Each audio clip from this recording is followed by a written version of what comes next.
اپنے ایمان کی آب یاری کرے۔ الحمدللہ وحدہ والصلاة والسلام علی من لا نبی بعد، اما بعد، بسم اللہ الرحمن الرحیم۔ آج مولانا طارق جمیل صاحب کے آفیشیل پیج سے آپ سے بات کر رہا ہوں، مخاطب ہوں۔ مولانا طارق جمیل صاحب کے حوالے سے، ان کی صحت کے حوالے سے آپ سے کچھ باتیں کرنی ہیں۔ مولانا طارق جمیل صاحب اس امت کا قیمتی سرمایہ ہیں، کہ بہت قیمتی سرمایہ ہیں۔ میں ان کا شاگرد بھی ہوں، میرے وہ پیر و مرشد بھی ہیں، مربی بھی ہیں، استاد بھی ہیں۔ عدنان میرا نام ہے، میں ان کا داماد ہوں۔ ان سب سے پہلے ان کی شخصیت کو آپ سب جانتے ہیں۔ صدیوں میں کوئی ایسا شخص اس دھرتی پہ پیدا ہوتا ہے جس سے اللہ اس طرح سے کام لیتا ہے پوری دنیا میں، طول و عرض میں۔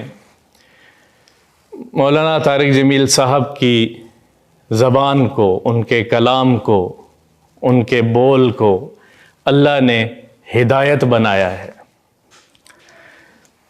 96-97 میں پہلی مرتبہ میں کالج میں پڑھتا تھا تو ان کا بیان سنا۔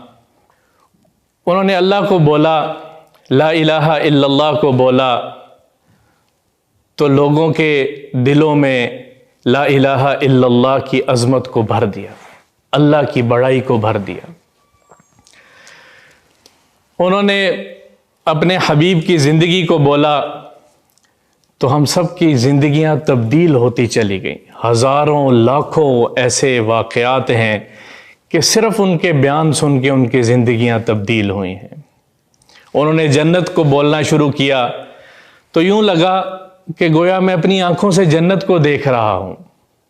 انہوں نے جہنم کی ہولناکیوں کو بیان کرنا شروع کیا تو سارے جسم کے رونگٹے کھڑے ہو گئے۔ ایک ایک چیز کو انہوں نے امت کے سامنے کھول کھول کے بیان کیا، اور پچھلے کتنے ہی سالوں سے وہ اس محنت میں لگے ہوئے، دعوت اور تبلیغ کی نسبت کے ساتھ پوری دنیا میں پیغام پھیلانے میں، پہنچانے میں اس شخص نے اپنا سارا زور لگا دیا۔ کسی کی تنقید کی پرواہ نہیں کی، کسی کے طعنوں کی پرواہ نہیں کی۔ محبت کا پیغام لے کر ساری دنیا میں انہوں نے محبت کا پیغام ہی پہنچایا، اور اللہ ان کی محبت کو ہم سب کے دلوں میں پھیلاتا چلا گیا، بڑھاتا چلا گیا، یہاں تک کہ ساری دنیا میں لوگوں میں انسانیت کی محبت کو پھیلاتے پھیلاتے ساری دنیا کے دلوں میں اللہ نے ان کی محبت کو بھی ڈال دیا۔ سارے مسلمانوں کی خاص طور پہ دلوں کی دھڑکنیں ان کی دل کی دھڑکن کے ساتھ چلتی ہیں۔ جیسا آپ حضرات کے علم میں ہوگا، ان کی طبیعت ناساز ہے، پہلے سے بہتر ہے۔ یہ بتانے کے لیے آپ تمام محبت کرنے والے بھائی، دوست، بہنیں، جتنے بھی لوگ ہیں جو دوسرے خبروں پر کبھی کوئی کچھ کہہ رہا، کبھی کوئی کچھ کہہ رہا، اس لیے آپ کے سامنے یہ بات کر رہا ہوں۔ پچھلے کچھ دنوں سے ان کی طبیعت خراب تھی۔ کرونا ٹیسٹ کروانے پر ٹیسٹ پازیٹیو ہوا، اور ڈاکٹروں کے مشورے سے ان کو ہسپتال منتقل کیا گیا، کیونکہ ان کی آکسیجن لیول کم ہو رہا تھا، ڈاؤن جا رہا تھا، تو ڈاکٹروں کے مشورے سے ان کو ہسپتال منتقل کیا گیا۔ اور اب الحمدللہ ہسپتال میں ان کا اچھا ٹریٹمنٹ ہوا۔ اب ان کی طبیعت، ان کی صحت پہلے سے بہت بہتر ہے۔ جس طرح سے آپ حضرات دعاؤں میں لگے ہوئے ہیں، کتنے لوگوں کے فون آئے وہ نوافل پڑھ رہے ہیں، روزے رکھ رہے ہیں، تو آپ حضرات تمام کا بہت بہت شکریہ۔ اور یہ مولانا صاحب کا ہم پر حق بھی ہے کہ ہم ان کے لیے دعا کریں، ان کی صحت کے لیے، ان کی عافیت کے لیے، ان کی دنیا آخرت کی عافیت کے لیے ان کے لیے دعا کریں۔ اور اللہ تعالیٰ آپ کی دعاؤں کی بدولت،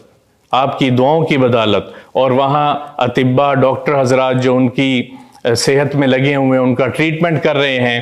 انفیکشن ان کے لنگز میں چلا گیا تھا تو اس کی وجہ سے ان کو سانس لینے میں دشواری ہوئی، تو اب الحمدللہ وہ کنٹرول ہے سب کچھ، اور ان کی صحت بحالی کی طرف ہے اور بہتر معاملہ ہو رہا ہے، اور انشاءاللہ جلد امید ہے کہ 5-7 دن ہفتے میں وہ صحت یاب ہو کے واپس آ جائیں گے۔ ہم لوگ سب ان کے لیے دعا گو ہیں، اللہ ان کی زندگی اور سلامت رکھے، تا دیر ان کا سایہ قائم و دائم رکھے۔